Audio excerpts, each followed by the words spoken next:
So let's start with this. What prompted you to run for president? Where are you coming from? What's your backstory for folks who don't know you? So I certainly was not one of these kids who grew up thinking they were going to run for president. I was born in upstate New York. My parents are immigrants from Taiwan. They met in graduate school at UC Berkeley. So my father was an engineer for GE and IBM. He generated 69 US patents over his career. And being an academic was sort of the family business. My dad's a professor now. My brother's a professor. My grandfather was a professor. So I, like you, went to law school. I went to, I studied economics and political science in college, didn't know what to do, so I went to law school, and then practiced law for 5 unhappy months, and then left to start an ill-fated .com in the first bubble.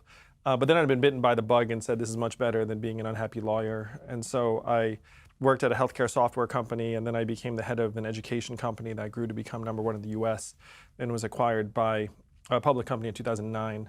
So at this point, my career was going really well, but it was the wake of the financial crisis. And I thought that we had all of these whiz kids heading to Wall Street and McKinsey, and not enough starting generative businesses in places like Detroit or Cleveland or Baltimore or St. Louis. So I quit my job. I started an organization called Venture for America that helped create several thousand jobs in those cities and another dozen cities or so around the US. And the reason I'm running for president is that when you spend time in the Midwest and the South, you see the aftermath of the fact that we automated away 4 million manufacturing jobs in Michigan, Ohio, Pennsylvania, Wisconsin, Missouri, Iowa, all the swing states that Trump needed to win and did win.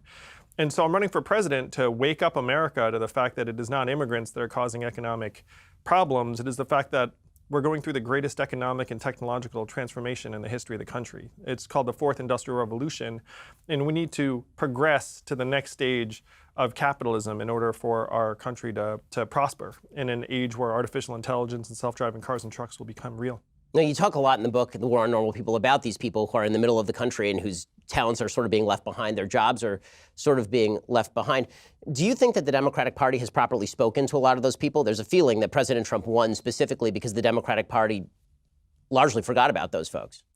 Well, to me, there's a very powerful central economic narrative where if you look at the voting district data, there's literally a straight line up between the adoption of industrial automation in an area and the movement towards Donald Trump. And so to me, Democrats need to try and address that set of problems. And if they fail in that, then they're not trying to solve the problems that got Donald Trump elected. Like, Donald Trump is not himself, he's to me a manifestation of this greater economic mega trend. And it's up to the Democratic Party, in my opinion, to help America navigate this wave as opposed to focusing too much on Donald Trump, who to me is a symptom.